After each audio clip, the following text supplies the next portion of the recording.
नमस्कार, मैं doctor Surendra Tripathi computerised homeopathy clinic. विगत 25 वर्षों से मैं जन सेवा में लगा हुआ हूँ। आज का विषय बहुत अच्छा है, इसकी जानकारी बहुत आवश्यक होती है। आज का जो विषय लिया हुआ है वो है इनफर्टिलिटी या बंध्यता, आप जिसको बोल सकते हैं। ये दोनों में पाई जाती है, महिला पुरुषों दोनों में होती है।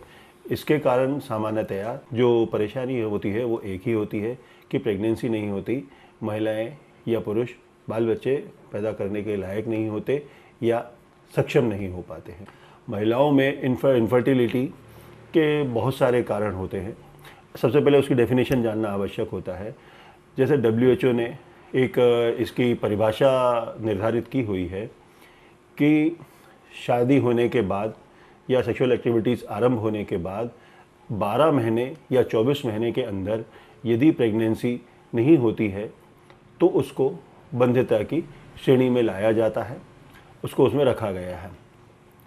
अब इस बंध्यता में बहुत से कारण होते हैं।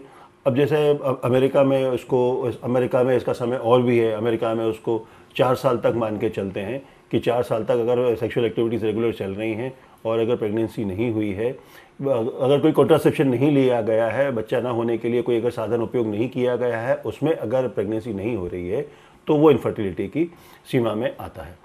महिलाओं में इसके बहुत सारे कारण हो सकते हैं, बहुत सारी बीमारियां होती हैं। जैसे बाइपोलर ओवरी होती है, उसमें सिस्ट बनने की संभावनाएं होती हैं। इसी तरीके की और कुछ परेशानियां होती हैं। फैलोपियन ट्यूब जो होता है वो ब्लॉकेज मिलता है महिलाओं में। यदि इस तरीके की उसका सोशल कुछ सामाजिक बंधन होते हैं, ये सब भी कारण होते हैं बंध्यता के लिए।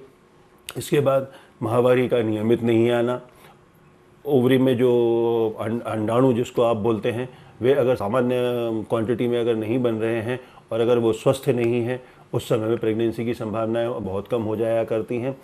पॉलीसिस्टिक ओवरी जो होती है उसमें सिस्ट बन जाया करते हैं, जिसके कारण ओवरी अपना काम पूरा नहीं कर पाती, समय पे ओवम को डिस्चार्ज नहीं कर पाती या अंडाणु को डिस्चार्ज नहीं कर पाती।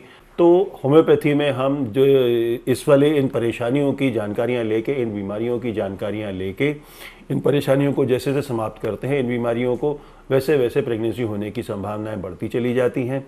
पॉलीसिस्टिक ओवरी के अंदर जब सिस्ट को समाप्त कर दिया जाता है तो ओवरी प्रॉपर काम करना चालू कर देती है। पॉलीसिस्टिक ओवरी है तो बिल्कुल तो हमेशा के लिए माहवारी ऐसा लगता है कि माहवारी समय पे आ ही नहीं रही है, कई कई महीनों तक नहीं आती, और अगर समय पे निदान न किया जाए तो फिर माहवारी बिल्कुल नहीं आती है, और अगर नहीं आएगी तो प्रेगनेंसी होने की संभावनाएं बिल्कुल ख़त्म हो जाती हैं।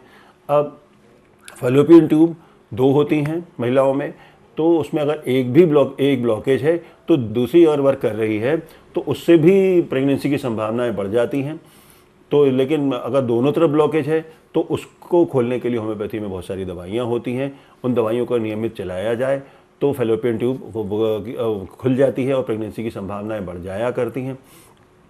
इसके अलावा बहुत सारे कारण और भी हो जाते हैं। जैसे महिलाओं में अल्कोहलिज्म की सब परेशानियां हैं। अगर महिलाएं अल्कोहल लेने वाली हैं उस समय में इनफर्टिलिटी की संभावनाएं बढ़ जाती हैं।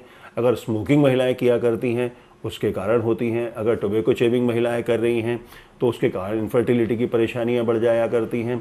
तो इन सब कारणों के निवारण अगर किए जाएं तो ये इनका ध्यान रखना अति आवश्यक है, क्योंकि एक महिला पूर्ण तभी होती है जब वो एक स्वस्थ बच्चे को जन्म देती है। अगर वहाँ पर अगर ये समस्या आ रही है तो वही इनफर्टिलिटी कहलाती है। होम्योपैथी की दवाइयाँ अगर निरंतर की जाएं तो महिलाओं में इस समस्या का बचाव किया जा सकता है।